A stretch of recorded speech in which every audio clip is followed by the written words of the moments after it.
Welcome. I'm Diane Yellow Certified Psychic, and today I'm going to discuss a little bit on why do relationships fail. They fail for many, many reasons. One of the reasons is that when we go into a relationship, we really think we're expecting somebody to fix and make us happy the things that we have not been able to fix or master within ourselves. Relationships are meant to be a co-creation. I do myself, you do your part. If we all grow in the basics of what our fears are, get our self confidence, and learn to know what we do want in our life, not what we need in our life, then we'll be able to come to the terms of being able to define what we want in our relationships a lot easier. There was a time frame when we just kind of floated around and waited for it to happen. That was then, this is now. Today, we're in a whole different soulage and a whole different idea of what relationships are about. There's more independence in each person. There is more of the ability to be able to create what one wants in the career aspects of life, as well as anything personal. So the best thing to do, first of all, is until you really do know yourself first, and do something about most of the things that are in your scenario that is not comfortable for you. If you have image problems, work on them ahead of time. If you have insecurity problems, work on them ahead of time. If you have jealousy problems, work on them.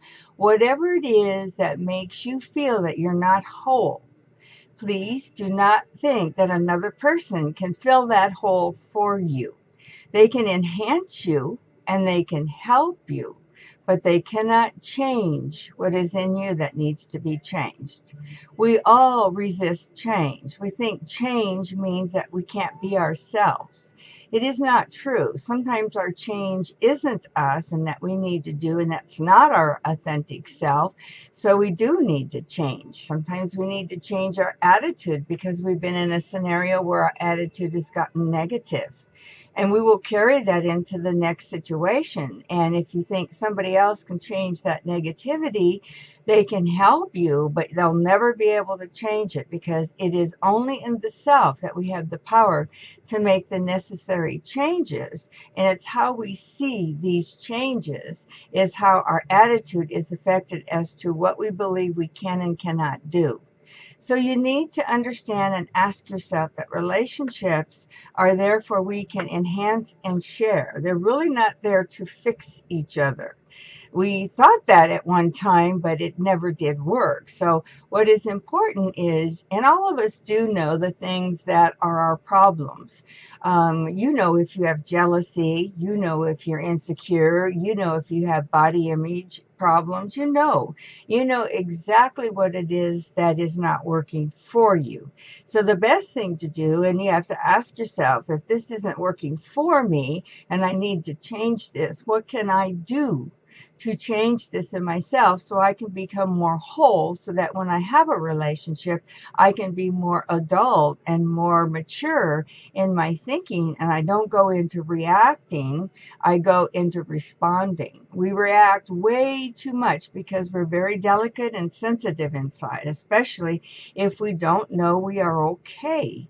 And a lot of times well, there's a lot of scenarios. Sometimes, most of the time, we're taught that we're not okay. And we go around trying to be okay. And we want somebody's approval to make us okay. And that's where we think that we're going to get enhanced. If you have an inbred seed that you're not smart, and you meet somebody and they keep telling you that you are smart and showing you you're smart until you believe that you're smart, then you're not going to believe it. You're not going to take it in. And a lot of precious energy will be wasted between the two.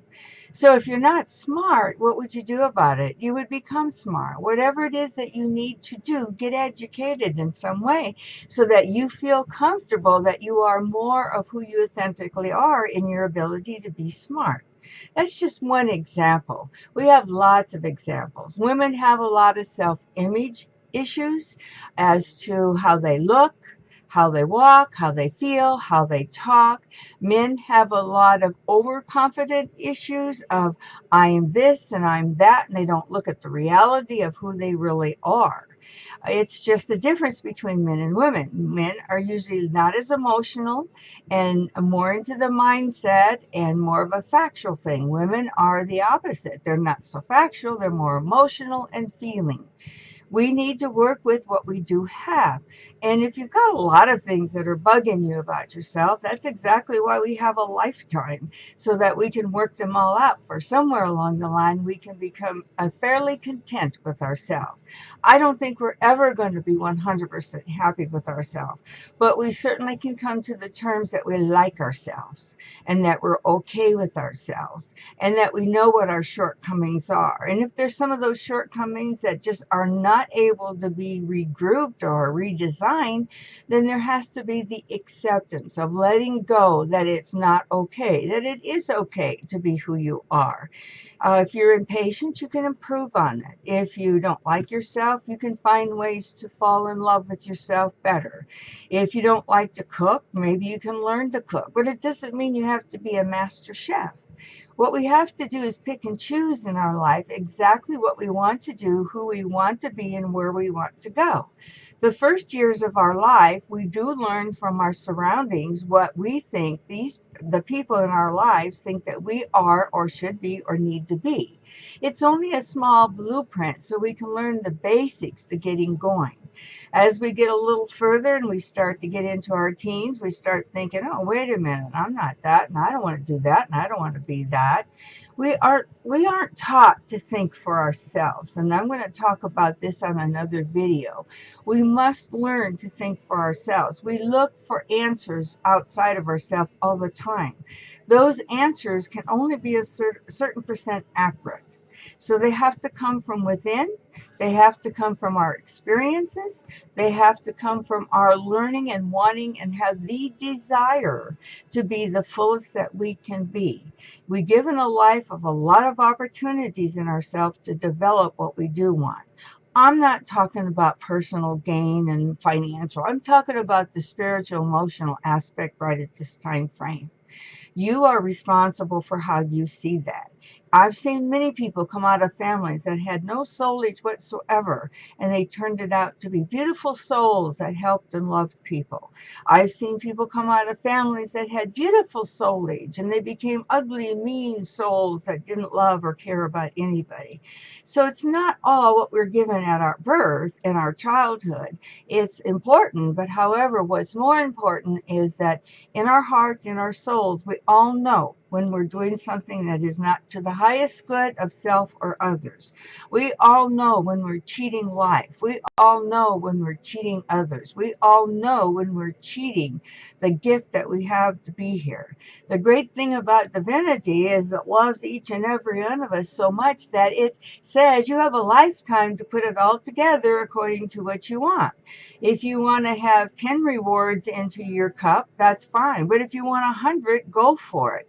We have open blueprint of what we want to do within ourselves.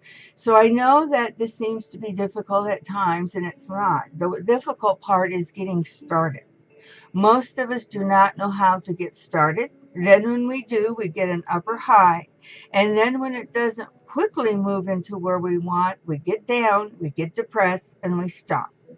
It really takes longevity to overcome any habits. It takes longevity to really get in sync with self. And it takes longevity to know who you authentically are. Because we have to take away from ourselves who we thought we were and come into knowing who we are. And that takes some experimentation.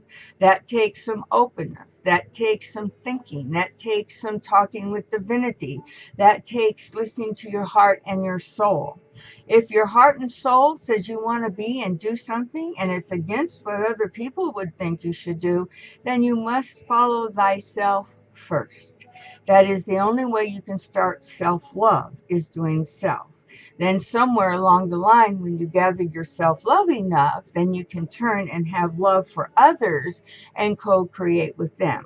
So relationships really fall apart is because we do not have ourselves developed in the spiritual, emotional, authentic, mature way that we are intended to be by the gifts that divinity has given us on earth to use at this time frame. So I do ask each and every one of you to go above and beyond your circumstances. Ask yourself deep in your heart and your soul and be honest. What do you want to be? Who do you want to be? Where do you want to live? What kind of relationship do you want? And I'm going to talk more about that in another video. These are important. It's called Basics of a Blueprint. And then you add to the blueprint, just like you would a house if you were building a house. You get the outside form, and then you start developing the rooms, then you start developing where you want the closet, the windows, and so forth. It's the same thing with us.